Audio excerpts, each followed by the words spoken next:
Hello friends. आज हम बात करने वाले हैं समय से पहले बालों के सफ़ेद होने पर। मेडिकल टर्म में हम इसे कहते हैं प्रीमेच्योर केनाइटिस। अब उम्र के साथ बाल सफ़ेद होना एक नॉर्मल बात है, लेकिन अगर समय से पहले वो सफ़ेद हो जाए तो हम उसे एक प्रॉब्लम मानते हैं। आइए आज हम जानेंगे कि इसके क्या कारण होते हैं, कैसे लाइफस्टाइल मॉडिफिकेशन से हम इस प्रोसेस को धीमा कर सकते हैं और कब हमें डर्मेटोलॉजिस्ट के पास जाकर सलाह लेने की ज़रूरत है। मैं हूं डॉक्टर रश्मि जिंदल और आज मैं आपको इन सब चीज़ों के बारे में बताऊंगी। अगर 20 से 25 साल की एज से पहले किसी के बाल सफ़ेद होना शुरू हो जाए, तब हम उसे प्रीमेच्योर ग्रेइंग या प्रीमेच्योर केनाइटिस कहते हैं। बालों का सफ़ेद होने का कारण क्या है? बालों में जो पिगमेंट मेलानिन बाल की जड़ में होता है, बाल की जड़ में मेलानोसाइट्स नाम की सेल इस पिगमेंट को बनाती है। या तो उनका नंबर कम हो जाए या उनकी एक्टिविटी, उनकी मेलानिन बनाने की कैपेसिटी कम हो जाए। इन दोनों ही स्थिति में आपके बाल समय से पहले सफ़ेद हो जाएंगे। चलिए इनके कारणों के बारे में जानते हैं। पहला कारण है जेनेटिक। अगर आपके पेरेंट्स के बाल जल्दी सफ़ेद हुए हैं तो काफ़ी हद तक आपके बाल भी जल्दी सफ़ेद होने की संभावना रहती है।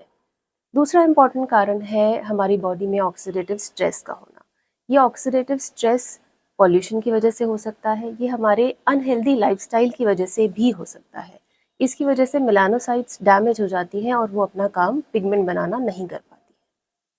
तीसरा इम्पॉर्टेंट कारण जो काफ़ी हद तक प्रिवेंटेबल है वो होता है न्यूट्रिशनल डेफिशिएंसीज। कौन कौन से nutritional deficiencies commonly premature greying करती है? Vitamin B12 deficiency, copper deficiency और आयरन डेफिशिएंसी।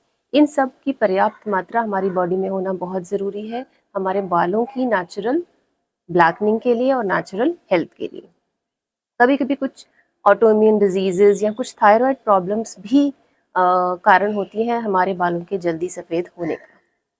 अब एक बहुत इंपॉर्टेंट लाइफस्टाइल फैक्टर जिसको हम प्रिवेंट कर सकते हैं वो है स्मोकिंग।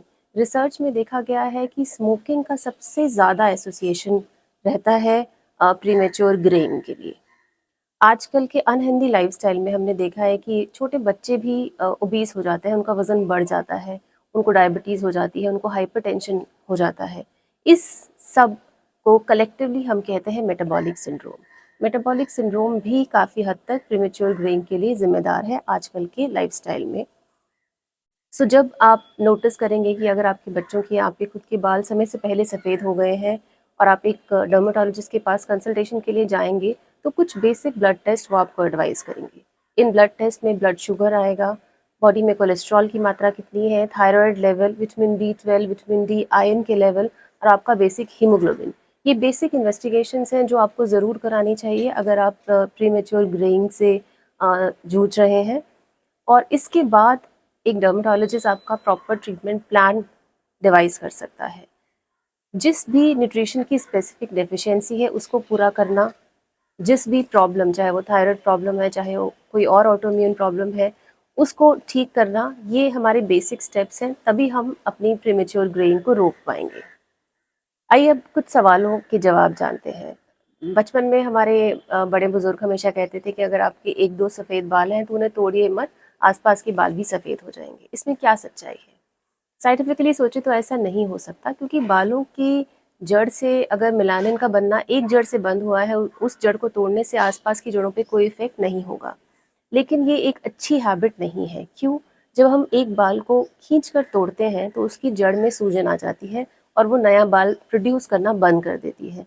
तो अगर हम बहुत बार ऐसा करेंगे तो काफ़ी एरियाज़ में हमारे बालों में स्कारिंग हो जाएगी जहाँ हेयर ग्रोथ नहीं होगी।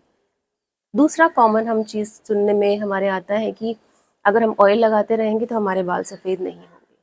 साइंटिफिकली ये प्रूवन नहीं है, इसका कोई लॉजिक समझ में नहीं आता। तीसरा है कि एक तरह के मल्टीविटामिन खाने से सबकी प्रॉब्लम सॉल्व हो जाएगी। जिस पेशेंट को जो स्पेसिफिक डेफिशिएंसी है उसे ही पूरा करने पे हम इस प्रोसेस को रोक पाएंगे। इसलिए मल्टीविटामिन ब्लैंकेटली सबका खाना भी एक सही सलाह नहीं होगी। तो अगर आपको प्रीमेच्योर ग्रेइंग है तो आपको ज़रूर एक डर्मेटोलॉजिस्ट से कंसल्ट करना चाहिए। ये एक कॉमन लेकिन कॉम्प्लेक्स प्रॉब्लम है जिसमें जेनेटिक्स, लाइफस्टाइल और न्यूट्रिशन तीनों का रोल होता है। सही इवैल्यूएशन और प्रॉपर ट्रीटमेंट से हम इसे जल्दी होने से रोक सकते हैं। अगर आप और ऐसी इन्फॉर्मेशन जानना चाहते हैं स्किन, हेयर और नेल के बारे में, तो हमारे चैनल को लाइक करना मत भूलिए। Thank you.